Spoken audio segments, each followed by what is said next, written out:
של דוקטור ליאורה רביד, שהיא דוקטור לתנ"ך. הספר הזה יצא בהוצאת יהדות כאן ועכשיו של ידיעות ספרים, ובשפה פשוטה וברורה לכל מסבירה לנו דוקטור רביד שהמסע הזה שעשו בני ישראל בתקופת המקרא יכול היה להתרחש במציאות, והיא מתייחסת לכמה וכמה מסעות שונים בספר הזה. שלום לך דוקטור ליאורה רביד. שלום ליאת. קודם כל, למה היה חשוב לך בכלל להוכיח שהתנ"ך היה באמת? השאלה הזאת נוגעת למציאות האקדמית שאנחנו עדים לה בעשרות השנים האחרונות, בעיקר ב-40-50 שנים האחרונות, שלפיה האקדמיה שללה לחלוטין את סיפורי האבות והאימהות שבספר בראשית, ובכלל את סיפורי המשפחה בתנ"ך. היא שללה את אותם וקבעה שהם מיתוסים ולא היסטוריה. והסיבה השנייה היא הלך רוח ששורר היום באקדמיה בארצות המערב, אם זה באירופה ואם זה בארצות הברית, שהוא מאוד מאוד אנטי-ישראלי, והוא בהחלט משפיע על התפיסה ועל היחס של החוקרים אל התנ"ך ואל הרצון שלהם, ועל הרצון שלהם לשלול את הסיפור המקראי כסיפור שהתרחש במציאות. ואת אומרת, הדברים האלה כן קרו, ואת מנסה להוכיח את זה תוך כדי ניתוח של כמה וכמה סיפורים מהתנ"ך שאת מנתחת כאן בספר. בואי נתחיל בסיפור עקרותה של שרה אימנו. נכון. תראי, השאלה היא, אם הסיפורים האלה התרחשו או לא התרחשו, אני לא יכולה להוכיח אותם. זאת אומרת, אין לנו שום עדות חיצונית או אחרת שתומכת באמיתותו של הסיפור המקראי.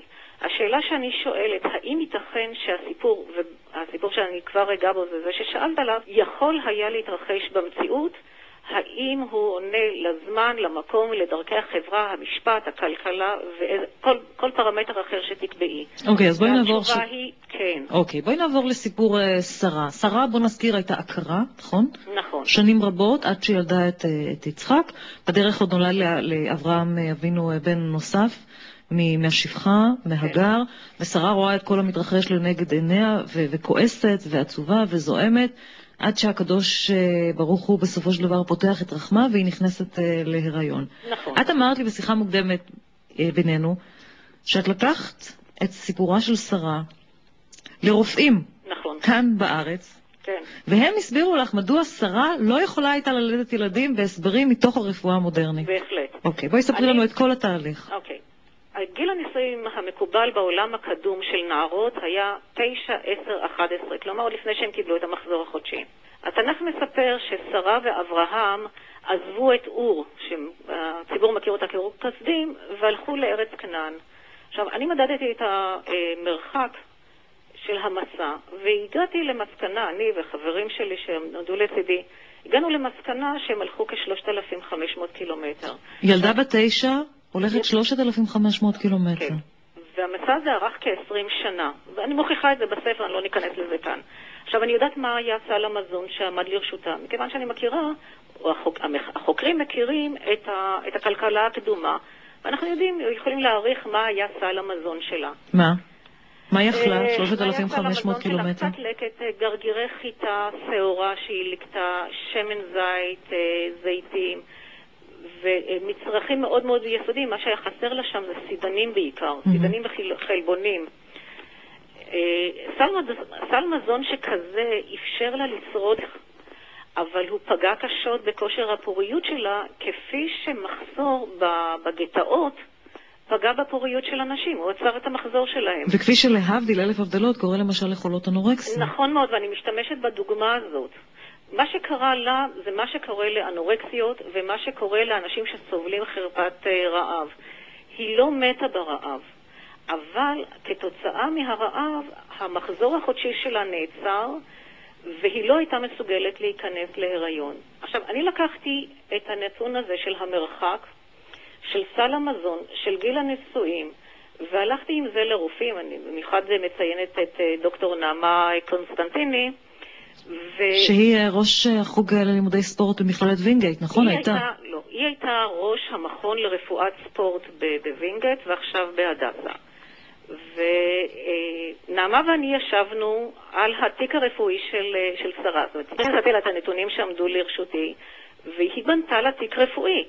והיא אמרה באופן חד משמעי, לא היה לה שום סיכוי להרות. יתרה מזאת, וזה גם אמרו לי רופאים נוספים, לו שרה הייתה מתעברת במהלך המסע, החיסרון של מזון היה גורם למותה ולמות העובר, בדיוק כשמשהו גרם למותה של רחל, שנים רבות לאחר מכן. שעליה אנחנו נדבר עוד מעט. בהחלט. אז אם את לוקחת את הסיפור של שרה, ואת מנתחת את הקרותה, את רואה שזה בהחלט יכול היה להיות ריאלי. את לוקחת את עומדת על השאלה, מדוע היא הסיעה את הגר לאברהם? ואת יודעת שאישה ללא ילדים לא היה לה קיום בעולם הקדום. את מבינה שהיא הייתה חייבת להשתמש בשפחה, ששפחה זה עבד ממין נקבה, זה רכוש, בדיוק שתסלחי לי 1000 פעמים על ההשוואה, בדיוק כמו שהכלב שלי הוא הרכוש שלי, כך השפחה היא הרכוש של האדון שלה, או של הגברת שלה במקרה שלפנינו. ועל כן, בן השפחה הוא בעצם בן הגבירה.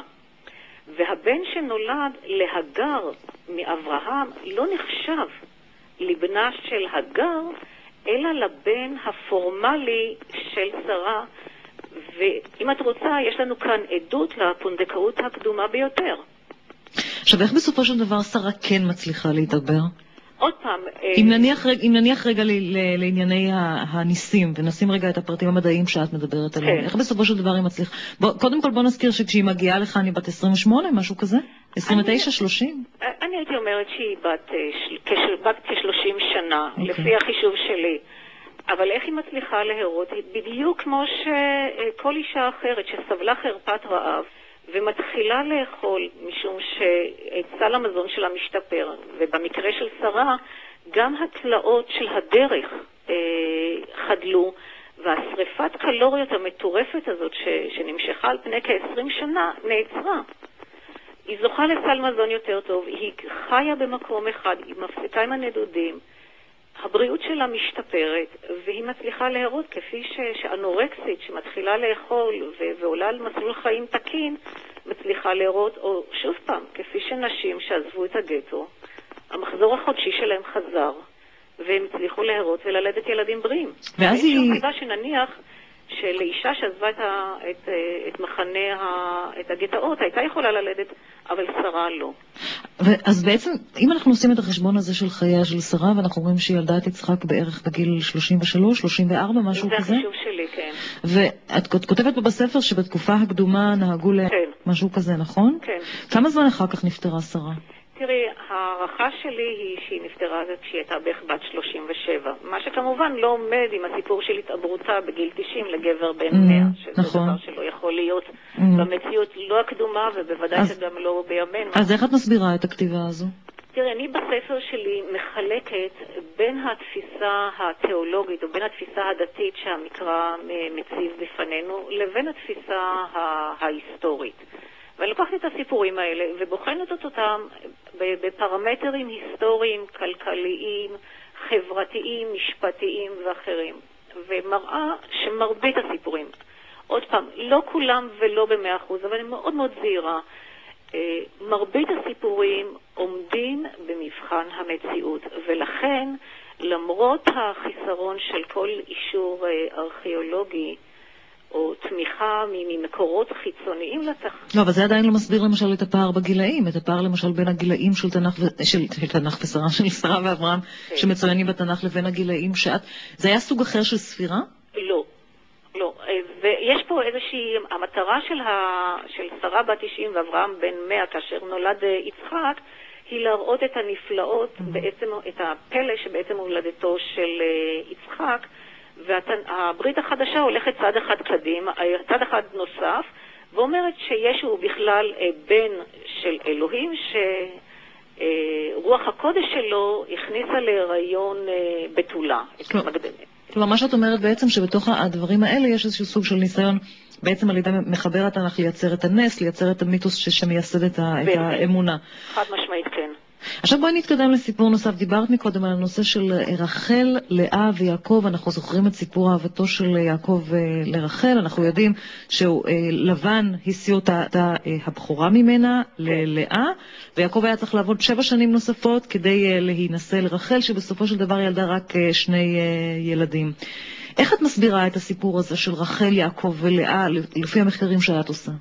תראי, לפי המחקר שלי יש לנו בעיה עם גיל הנישואים. זאת אומרת, הסיפור מעלה בעיה אחת שאיתה אני מתמודדת לראשונה. גיל הנישואים של נערות היה, כפי שאמרתי לך, בסביבות 9 עד 11 שנים. לא ייתכן שיעקב יעבוד עבור אישה 7 שנים ואחר כך עוד 7 שנים, מכיוון שהיא יוצאת לחלוטין מגיל הנישואים. היא הופכת להיות בחורה בת 22, כאשר ממוצע תוחלת החיים היא כ-30 שנה. אז צריך את העניין הזה לצמצם, ואת הערת קודם בשיחה הראשונה שלך עם הרב, ש7 הוא מספר קדוש. מספר קדוש איננו דווקא מספר כמותי, אלא יותר מספר סמלי. אם אנחנו רואים בון, אז אנחנו יכולים לבוא ולומר שהוא לא עבד 14 שנים, אלא פחות. אני מפרטת את העניין הזה. עכשיו, כפי שציינת ובצדק, יעקב אהב את רחל. וקיבל ראשונה את לאה, ואחר כך נשא את רחל גם כן. המעמד של האישה בבית בעלה נקבע לפי כושר פוריותה. רחל לא הצליחה להרות לו, ולכן היא מאבדת את מקומה והופכת להיות אישה אומללה. כאשר נולד יוסף, איך היא מפרשת את השם שלו? אסף אלוהים את חרפתי. וזה נותן לנו תמונה יפה מאוד, שהיא גם עולה בקנה אחד עם הסיפור של שרה והגר, על מעמדה העגום של אישה שמסיבות אלו ואחרות לא מצליחה להרות, היא מתקשה, והמעמד שלה בבית בעלה נעלם לחלוטין. אבל אנחנו יודעים שיעקב אהב דווקא את לאה. את רחל, סליחה, הוא אהב דווקא את רחל. את לא טעית, את לאה. וזה מה שאני מראה בספר.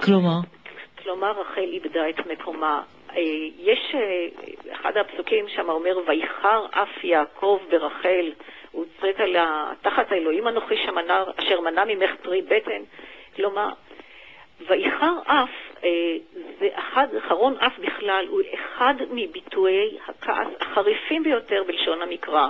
חרון אף אנחנו מוצאים אותו פעמים רבות כאשר זה מתייחס לאלוהים שמבקש להשמיד כל דבר שעומד בדרכו. כאשר המחבר המקראי משתמש במושג הזה, הוא לא בא לומר שרחל הצבנה את יעקב וליעקב קצת עפו הפיוזים.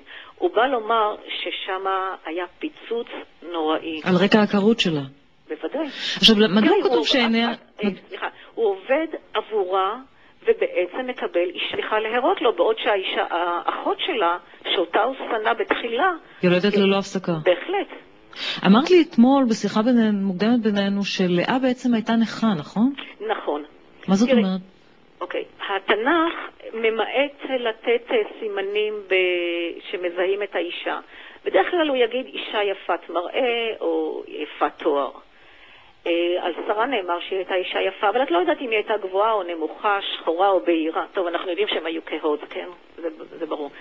אבל היא הייתה רכת עיניים. מה? בדיוק. מה זאת אומרת? כנראה שהייתה בעיה בעיניים. ואישה נכה בעולם הקדום לא זכתה למוהר נישואים. למוהר נישואים, תסליחי לי שוב פעם על הביטוי, זכתה רק אישה סוג א'.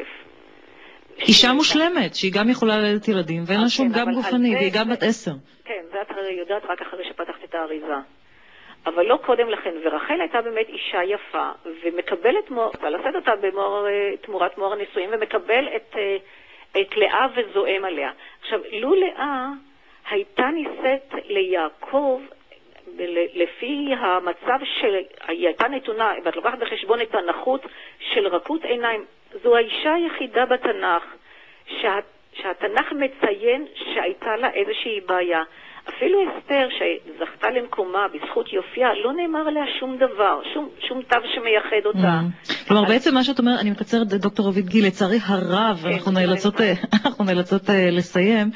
מה שאת אומרת בעצם שלאה בעצם הייתה נכה, הסיכוי שלה להינשא היה נמוך ביותר. לא, הוא לא היה נמוך, היא הייתה נישאת במעמד נמוך, היא הייתה נישאת במעמד של אישה פילגש. אבל מעמדה התהפך בגלל הכרותה של